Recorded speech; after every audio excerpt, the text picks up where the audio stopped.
We have started, yeah. Right. Okay, thanks. So I have apologies from Alan Burns, Krishni Waring, Rob Bridge, and now Matt Metcalf.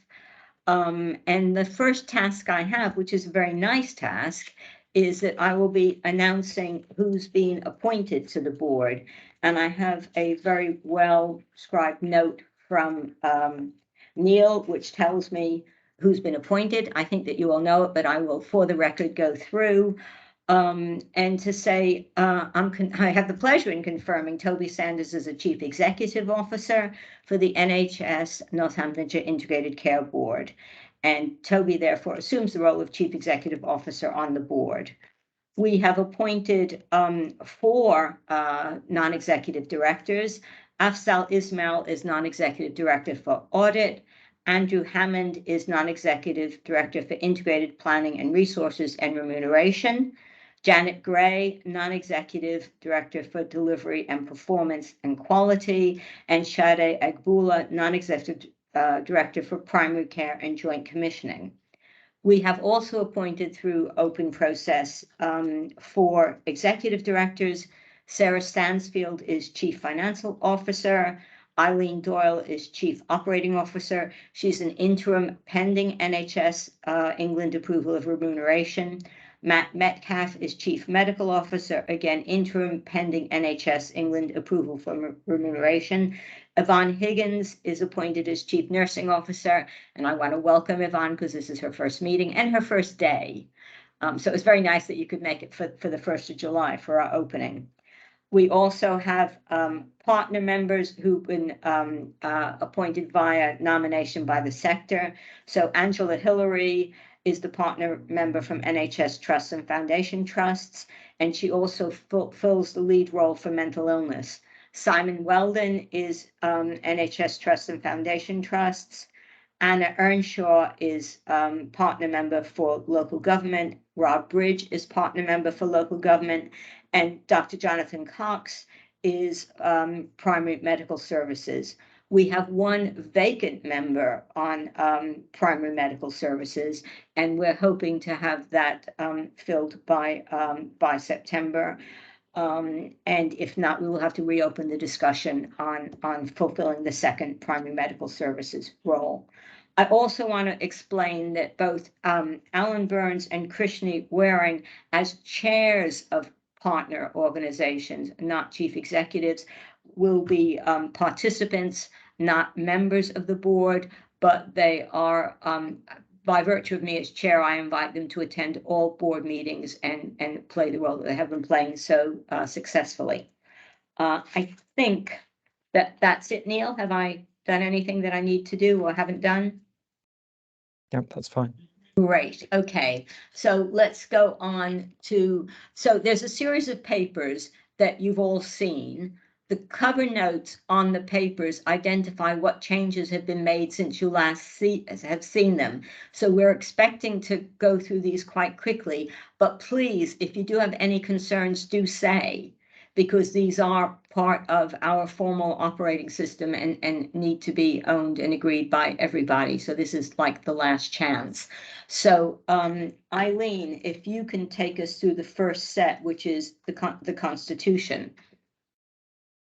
Thank you, Naomi. Morning, everybody. So we'll try and go through these as efficiently as possible. As Naomi said, you've all seen these in various iterations with various amendments over the previous months. So hopefully there shouldn't be any surprises in this. But in terms of item 3, that is the new ICB constitution, for which we have had in the pack. There is a letter from Dale Bywater saying that we are now legally established, and the constitution is approved. Once it's approved, will be available on the website. So as it stands, this is for noting. If everybody is content with that, it's been through various meetings.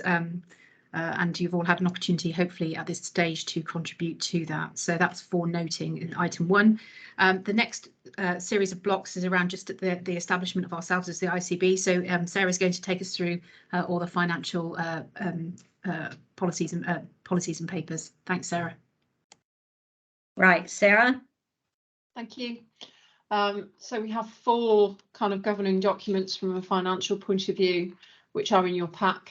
a scheme of reservation and delegation, the standing financial instructions, the schedule of matters delegated to officers, and then the functions and decisions map.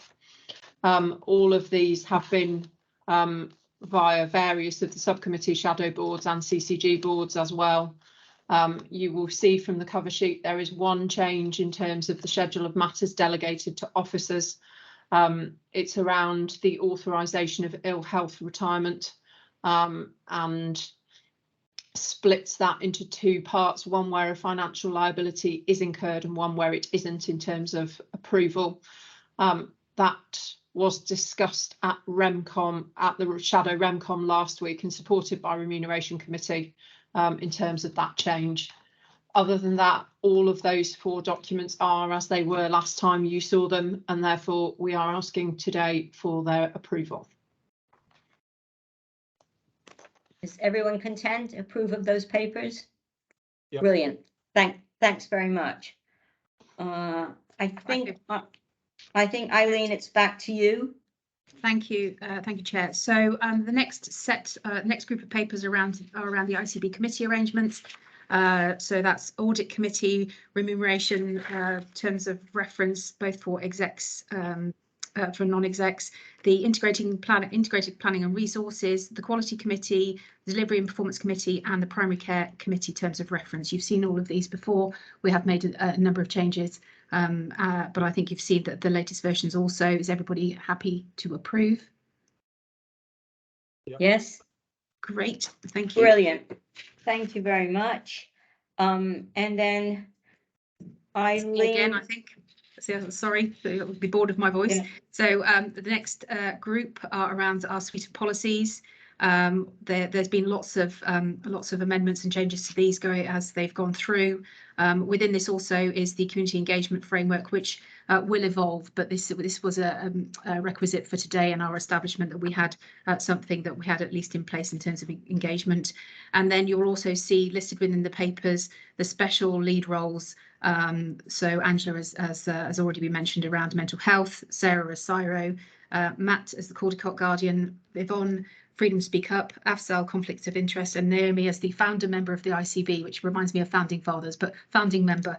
So that's all within the packs, if everybody is happy to. And these have been through shadow audit, and audit have recommended that the transfer of the existing CCG policies. Is everyone content? Brilliant. Thank you very much. Thank you. And this last block, I think, from me. So these are around the primary medical services delegation agreements. There's a lot of information within this pack. Essentially, Toby will be asked to sign off following this meeting and send these back in. So this is the delegation agreement. So this is what previously the CCG had in place. There are some amendments, but they've been mandated. And there's also noting that going forward from 2023, there'll be the inclusion of pharmacy, optometry, and dental services. But that's in the future, but it's within the pack because we're gearing up towards that now. So if everybody is happy, it does reflect the current arrangements. That's okay. Brilliant. Everyone okay? That's great. Actually, I think that finishes this agenda. Is that true, Neil? Just checking. Yes. Yes, Chair, right. It does. That concludes this public session of the meeting. Okay, I just want to say welcome everybody again. I am not a little bit nervous about the thing that we're embarking to do. It's something that I think I really believe in. I think working more closely together through health, working more closely together with local government, working more closely together in terms of the NHS itself has to be a good thing. And we have huge amounts of both responsibilities and opportunities in this next phase. So I'm really grateful for the amount of work that both executives and non-executives have put into getting us this far. But this is like the end of the beginning. Now the hard work really starts. And I just want to thank you again and welcome Yvonne, particularly as this is her first day. But thank everybody for what they've contributed so far, and looking forward to working with you in the future. And I will call the meeting over. Thanks very much.